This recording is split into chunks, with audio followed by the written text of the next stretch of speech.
Le 12 janvier 2010. Arcane 16, la tour foudroyée. Lecture spirituelle du 12 janvier 2010 en Haïti.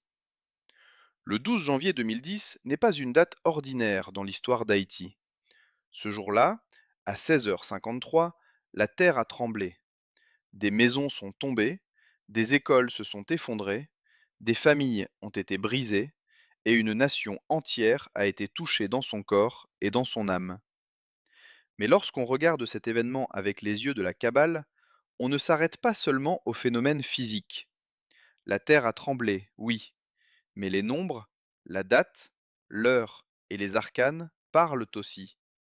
Ils révèlent une loi cachée derrière l'événement visible.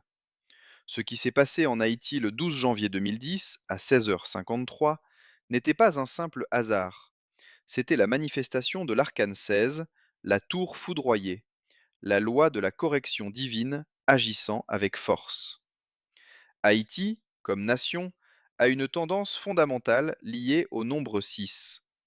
L'arcane 6 est l'indécision. Il montre l'être humain placé entre deux chemins, le chemin de la droite et le chemin de la gauche, la vertu et le vice, la lumière et l'ombre, l'amour et le désir, la conscience et l'ego. Cette image parle directement d'Haïti. Depuis sa naissance, le pays est souvent placé devant un choix. Suivre la loi, l'ordre, la justice, la responsabilité et la conscience, ou tomber dans la division, la corruption, la peur, la violence et le désordre. L'arcane 6 montre que le problème n'est pas seulement extérieur, il est aussi intérieur. Une nation peut avoir du courage, de la foi, de la force et une histoire glorieuse. Mais si elle reste divisée dans ses choix, elle souffre. Pour l'année 2010, nous faisons le calcul. 2 plus 0 plus 1 plus 0 nous donne 3. L'année 2010 porte donc la vibration du nombre 3. Si nous ajoutons cette vibration à la tendance fondamentale d'Haïti, 6 plus 3 donne 9. Ainsi, pour l'année 2010, Haïti entrait sous l'influence de l'arcane 9, l'ermite. L'ermite est celui qui marche avec une lampe. Il avance avec prudence, silence et expérience. Sa lampe représente la sagesse. Son bâton représente l'appui intérieur, la discipline et la force qui soutient celui qui marche sur un chemin difficile. Pour Haïti, l'année 2010 demandait donc une grande réflexion. Le pays devait regarder son passé, ses blessures, ses erreurs, ses institutions, ses dirigeants, sa spiritualité et sa relation avec la loi. Haïti avait déjà beaucoup souffert avant 2010. Elle connaissait déjà la pauvreté, les divisions, les promesses trahies, les luttes politiques, les blessures historiques et les douleurs sociales. L'arcane 9 venait comme un appel à la prudence et à la sagesse. Mais lorsque la lampe de l'ermite n'est pas suivie, lorsque l'expérience ne devient pas compréhension, la leçon peut devenir plus dure. Regardons maintenant le jour du tremblement de terre. Le jour 12 se réduit à 3, 1 plus 2. Nous obtenons donc 3 janvier et le premier mois. Donc il porte la vibration 1. En combinant le mois et le jour, 1 plus 3 nous donne 4. Le jour porte donc la vibration de l'arcane 4. L'arcane 4 est lié à la croix. La croix possède 4 points, le nord, le sud, l'est et l'ouest. Elle représente les 4 directions de la Terre, les 4 saisons, les 4 phases de la Lune, les 4 âges de l'humanité et les 4 grands chemins, la science, la philosophie, l'art et la religion. Mais en vérité, ces 4 chemins doivent conduire à un seul chemin, le chemin étroit de la révolution de la conscience. L'arcane 4 parle donc de fondation, mais pas seulement de fondation matérielle. Il parle aussi de fondation spirituelle. Une maison, une nation, une institution, une famille ou un peuple ne peut pas rester debout si sa croix intérieure est déséquilibrée. La croix représente le poids que l'être humain doit porter. Elle représente le devoir, la responsabilité, la discipline, le sacrifice et l'initiation. Elle rappelle que toute vraie construction exige une base morale, une direction juste et une conscience éveillée. Ainsi, le 12 janvier portait déjà le signe de l'arcane 4, la croix de la nation. Haïti devait faire face à ces 4 directions, à ces 4 chemins, à ces fondations visibles et invisibles. Le pays devait regarder si sa construction reposait sur la loi, la justice, l'ordre et la conscience, ou sur l'improvisation, la négligence, la corruption et l'oubli du devoir. Lorsque la croix n'est pas portée consciemment, elle devient douleur. Lorsque la responsabilité est refusée, elle devient fardeau. Lorsque les fondations spirituelles et matérielles sont faibles, la nation devient fragile.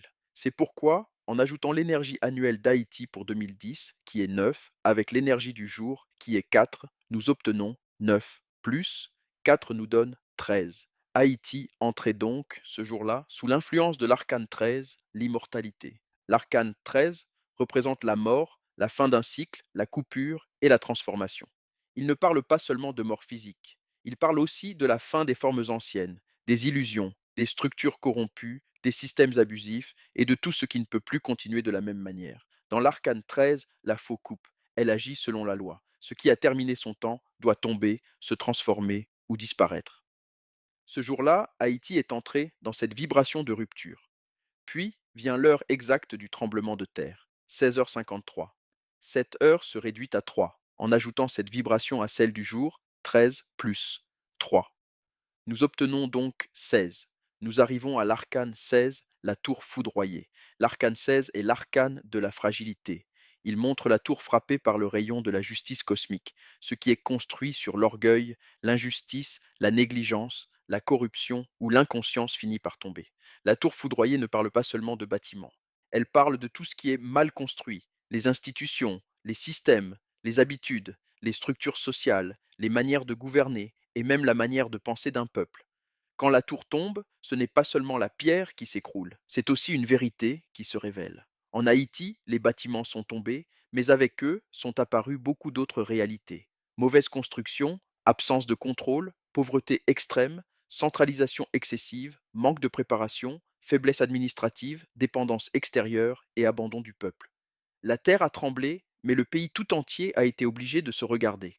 L'arcane 16 ne frappe pas doucement. Il dévoile brutalement ce qui était déjà fragile.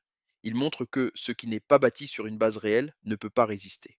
Voilà pourquoi cet arcane est sérieux. Il rappelle que la vie ne permet pas éternellement à l'homme ou à une nation de construire sur le sable. Quand la loi morale est oubliée, quand la justice est négligée, quand la spiritualité devient peur ou commerce, quand la politique devient ambition, quand l'argent domine la conscience, la tour devient vulnérable. Mais il ne faut pas comprendre cela comme une condamnation des victimes. Les morts méritent respect. Les familles qui ont souffert méritent compassion. On ne peut pas parler du 12 janvier avec froideur. Il faut parler avec le cœur. La cabale ne sert pas à accuser ceux qui sont tombés. Elle sert à comprendre la leçon derrière l'événement. Derrière l'arcane 16 se cache une autre clé, 1 plus 6.